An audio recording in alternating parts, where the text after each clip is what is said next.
ओम शांति। 23 सितंबर 2024 सुनते हैं आज के परमात्म महावाक्य। आज का मुरली का सार है, मीठे बच्चे अंदर में दिन रात बाबा बाबा चलता रहे तो अपार खुशी रहेगी।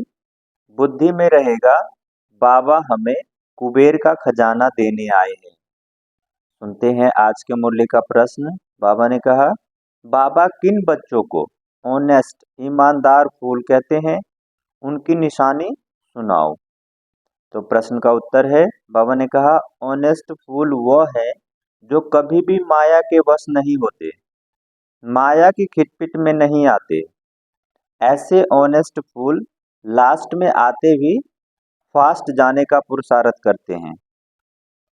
वह पुरानों से भी आगे जाने का लक्ष्य रखते हैं, अपने अवगुणों को निकालने के पुरुषार्थ में रहते हैं, दूसरों के अवगुणों को नहीं देखते हैं। ओम शांति। शिव भगवानुवाच, वह हुआ रूहानी बाप, क्योंकि शिव तो सुप्रीम रूह है ना, आत्मा है ना। बाप तो रोज रोज नई नई बातें समझाते रहते हैं। गीता सुनाने वाले सन्यासी आदि बहुत हैं, वह बाप को याद कर न सके। बाबा अक्षर कभी उनके मुख से निकल न सके। यह अक्षर ही गृहस्थी मार्ग वालों के लिए है। वह तो है निवृत्ति मार्ग। वह ब्राह्मणों को याद नहीं, वह ब्राह्मणों को ही याद करते हैं, मुख से कभी शिव बाबा नहीं कहेंगे। भल तुम जांच करो समझो, बड़े बड़े बाबा ने कहा, भल तुम जांच करो समझो, बड़े बड़े विद्वान सन्यासी आदि गीता सुनाते हैं। ऐसे नहीं कि वह गीता का भगवान श्री कृष्ण को समझ उनसे योग लगा सकते हैं, नहीं। वह तो फिर भी ब्रह्म के साथ योग लगाने वाले ब्रह्म ज्ञानी व तत्व ज्ञानी है। श्री कृष्ण को कभी कोई बाबा कहे यह तो हो नहीं सकता, तो श्री कृष्ण गीता सुनाने वाला बाबा तो नहीं ठहरा ना। शिव बाबा को तो सब बाबा कहते हैं, क्योंकि वह सब आत्माओं का बाप है। सब आत्माएं उनको पुकारती है। परम पिता परमात्मा वह है एक सुप्रीम, परम है क्योंकि परम धाम में रहने वाला है। तुम भी सब आत्माएं परम धाम में रहते हो, परंतु उनको परमात्मा कहते हैं। वह अब कभी पुनर्जन्म में नहीं आते हैं। खुद कहते हैं मेरा जन्म दिव्य अलौकिक है। ऐसे कोई रथ में प्रवेश कर तुमको विश्व का मालिक बनाने की युक्ति बताए, यह और कोई हो नहीं सकता। तब बाप कहते हैं मैं जो हूँ जैसा हूँ मुझे कोई नहीं जानते। मैं जब अपना परिचय देता हूँ तब तुम जान सकते हो।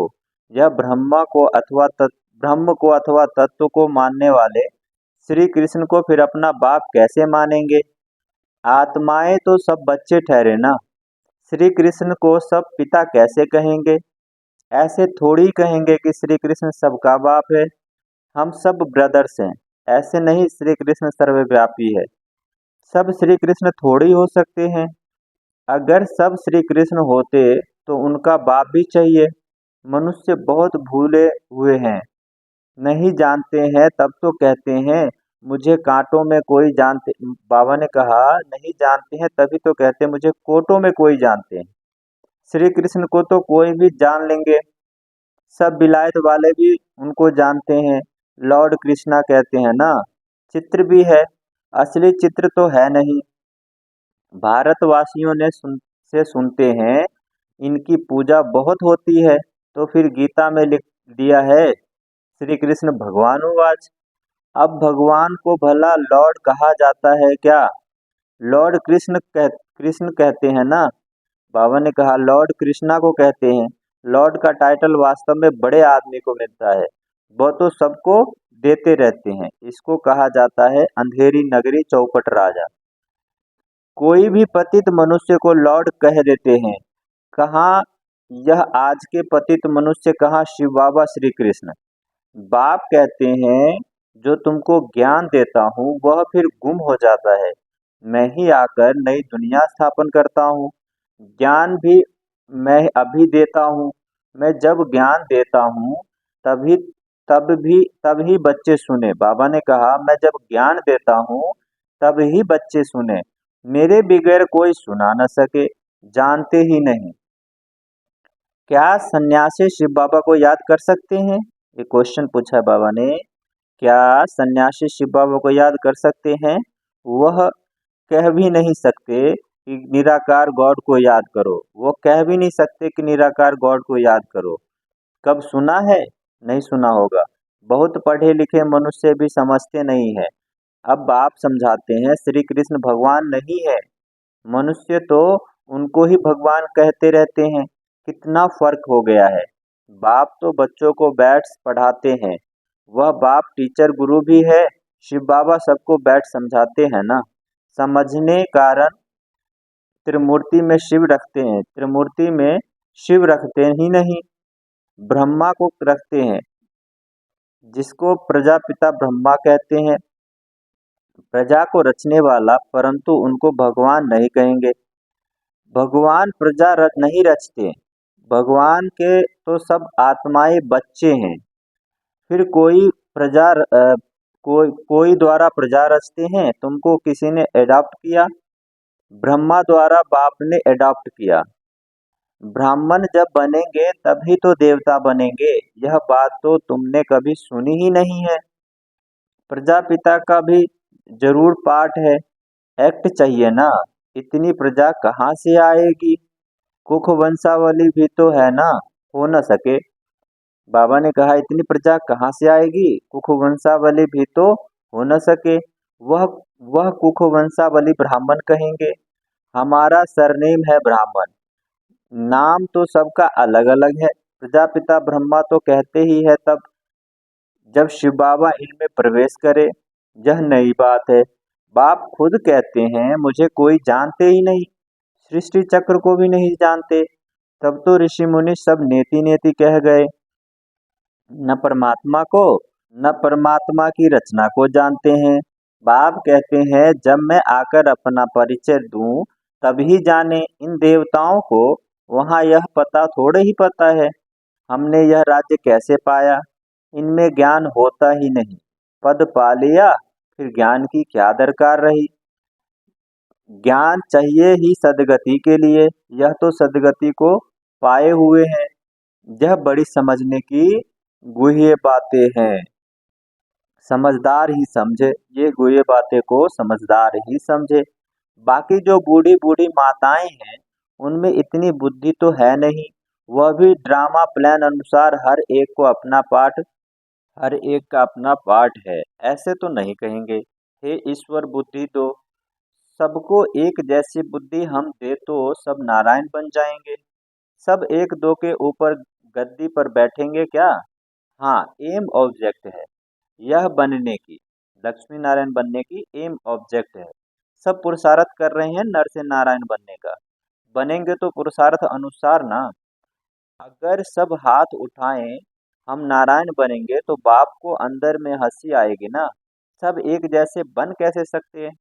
नंबर बार तो होते हैं ना। Narayan the first second third, जैसे Edward the first second third होते हैं। भल एम ऑब्जेक्ट यह है, परंतु खुद समझ सकते हैं ना। चलन ऐसी है तो क्या पद पाएंगे, पुरुषार्थ तो जरूर करना है। बाबा नंबरवार फूल ले आते हैं, नंबरवार फूल दे भी सकते हैं, परंतु ऐसे करते नहीं, फंक हो जाएंगे। बाबा जानते हैं, देखेंगे कौन से जास्ती सर्विस कर रहे हैं। यह अच्छा फूल है, पीछे नंबरवार तो होते ही हैं। बहुत पुराने भी बैठे हैं, परंतु उनमें नए नए बच्चे, नए नए बड़े बड़े अच्छे फूल हैं। कहेंगे यह नंबर वन ऑनेस्ट फूल है, कोई खिटपिट ईर्ष्या आदि नहीं इनमें नहीं है। बहुतों में कुछ न कुछ खामियां जरूर है, संपूर्ण तो कोई कह नहीं सकते। 16 कला संपूर्ण बनने के लिए बहुत मेहनत चाहिए, अभी कोई संपूर्ण बन न सके। अभी तो अच्छे अच्छे बच्चों में ईर्ष्या बहुत है, खामियां तो है ना। बाप जानते हैं सब किस किस प्रकार का पुरुषार्थ कर रहे हैं, दुनिया वाले क्या जाने। वह तो कुछ समझते नहीं, बहुत थोड़े समझते हैं। गरीब झट समझ जाते हैं बेहद का बाप आया हुआ है पढ़ाने। उस बाप को याद करने से हमारे पाप कट जाएंगे। हम बाप के पास आए हैं, बाबा से नई दुनिया का वर्षा जरूर मिलेगा। नंबरवार तो होते ही हैं 100 से लेकर 1 नंबर तक, परंतु बाबा को जान लिया, थोड़ा भी सुना तो स्वर्ग में जरूर आएंगे। 21 जन्मों के लिए स्वर्ग में आना कोई कम है क्या? ऐसे तो कोई नहीं, कोई मरता है तो कहेंगे 21 जन्मों के लिए स्वर्ग में गया। स्वर्ग है ही कहाँ? बाबा ने कहा स्वर्ग है ही कहाँ। कितनी मिसअंडरस्टैंडिंग कर दी है। बड़े बड़े अच्छे लोग भी कहते हैं फलाना स्वर्ग पधारा। स्वर्ग कहते किसको है? अर्थ कुछ नहीं समझते। यह सिर्फ तुम ही जानते हो। भी मनुष्य तुम हो ही तुम हो तुम भी मनुष्य, परंतु तुम ब्राह्मण बने हो, अपने को ब्राह्मण ही कहलाते हो। तुम ब्राह्मणों का एक बाप दादा है, तो सन्यासी से भी तुम पूछ सकते हो कि यह महावाक्य वह भगवानुवाच्य है कि देह सहित देह के सब धर्म छोड़ मामेकम याद करो। क्या यह श्री कृष्ण कहते हैं मामेकम याद करो? तुम श्री कृष्ण को याद करते हो क्या? कभी नहीं हाँ कहेंगे। वह ही प्रसिद्ध हो जाए, वहाँ ही प्रसिद्ध हो जाए, परंतु बिचारी अबलाएं जाती है, वह क्या जाने। वह अपने फॉलोअर्स के आगे क्रोधित हो जाते हैं। दुर्वासा का नाम भी है ना, उसमें अहंकार बहुत रहता है। फॉलोअर्स के ढेर फॉलोअर्स है ढेर, भक्ति का राज है ना, उनसे पूछने की कोई में ताकत ही नहीं रहती। नहीं, नहीं तो उनको कह सकते हैं कि तुम शिव बाबा की पूजा करते हो। अब भगवान किसको कहेंगे? क्या ठिक्कर बित्तर में भगवान है? अगर चल आगे चल इस सब बातों को समझेंगे। अभी नशा कितना है पुजारी, पूज्य नहीं कहेंगे। बाबा ने कहा है पुजारी, पूज्य नहीं कहेंगे। किसको पता नहीं, बाप कहते हैं धर्म भ्रष्ट कर्म भ्रष्ट हो गए हैं। देवी देवताएं थे तो पवित्र जोड़े थे, फिर रावण राज्य में तुम अपवित्र बन गए हो, तो देवी देवताएं कहला न सके, इसलिए नाम पड़ गया है हिंदू। देवी देवता धर्म श्री कृष्ण भगवान ने नहीं स्थापन किया, जरूर शिव बाबा ने ही आकर किया होगा। शिव जयंती शिवरात्रि भी मनाई जाती है, परंतु उसने आकर क्या किया यह किसको भी पता ही नहीं। एक शिव पुराण भी है, वास्तव में शिव की एक गीता है जो शिव बाबा ने सुनाई, और कोई शास्त्र है नहीं। तुम कोई भी हिंसा नहीं कर सकते हो, तुम्हारा कोई शास्त्र तो बनता ही नहीं। तुम नई दुनिया में चले जाते हो, सतयुग में कोई भी शास्त्र गीता आदि होता नहीं, वहाँ कौन पढ़ाएंगे। यह वह तो कह देते हैं यह वेद शास्त्र आदि परंपरा से चले आते हैं, उन्हों को कुछ भी पता नहीं है। स्वर्ग में कोई शास्त्र आदि होता नहीं। बाप ने तो देवता बना दिया, सबकी सदगति हो गई, फिर शास्त्र पढ़ने की क्या दरकार है? वहाँ शास्त्र होते ही नहीं। अभी बाप ने तुम्हें ज्ञान की चाबी दी है, जिससे बुद्धि का ताला खुल गया है। पहले ताला एकदम बंद था, कुछ भी समझते नहीं थे। अच्छा, मीठे मीठे सिक्के लदे बच्चों प्रति माता पिता बाप दादा का याद प्यार और गुड मॉर्निंग। रूहानी बाप की रूहानी बच्चों को नमस्ते। हम रूहानी बच्चों की रूहानी बाप दादा को याद प्यार गुड मॉर्निंग और नमस्ते। सुनते हैं धारणा के लिए मुख्य सार। पहला है, किसी से भी ईर्ष्या आदि नहीं करनी है, खामियां निकाल संपूर्ण बनने का पुरुषार्थ करना है, पढ़ाई से ऊंच पद पाना है। दूसरा है धारणा के लिए, शरीर सहित सब कुछ संन्यास करना है, किसी भी प्रकार की हिंसा नहीं करनी है, अहंकार नहीं रखना है। बाबा ने कहा शरीर सहित सब कुछ संन्यास करना है, किसी भी प्रकार का हिंसा नहीं करनी है, अहंकार नहीं रखना है।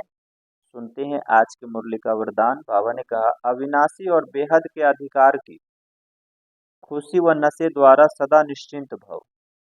अविनाशी और बेहद के अधिकार की खुशी व नशे द्वारा सदा निश्चिंत भव। सुनते हैं इसका विस्तार। दुनिया में बहुत मेहनत करके अधिकार लेते हैं, आपको बिना मेहनत के अधिकार मिल गया। बच्चा बनना अर्थात अधिकार लेना। वाह मैं श्रेष्ठ अधिकारी आत्मा। इस बेहद के अधिकार के नशे और खुशी में रह, बाबा ने कहा वाह रे मैं श्रेष्ठ अधिकारी आत्मा, इस बेहद के अधिकार के नशे और खुशी में रहो तो सदा निश्चिंत रहेंगे। यह अविनाशी अधिकार निश्चिंत ही है। बाबा ने कहा यह अविनाशी अधिकार निश्चित ही है। जहाँ निश्चित होता है वहाँ निश्चिंत होते हैं। अपने सर्व जिम्मेवारियां बाप हवाले कर दो तो सब चिंताओं से मुक्त हो जाएंगे। सुनते हैं आज के मुरली का स्लोगन। बाबा ने कहा जो उदारचित विशाल दिल वाले हैं, जो उदारचित विशाल दिल वाले हैं वही एकता के नींव है। बाबा ने कहा जो उदारचित विशाल दिल वाले हैं वही एकता के नींव है। अच्छा, ओम शांति।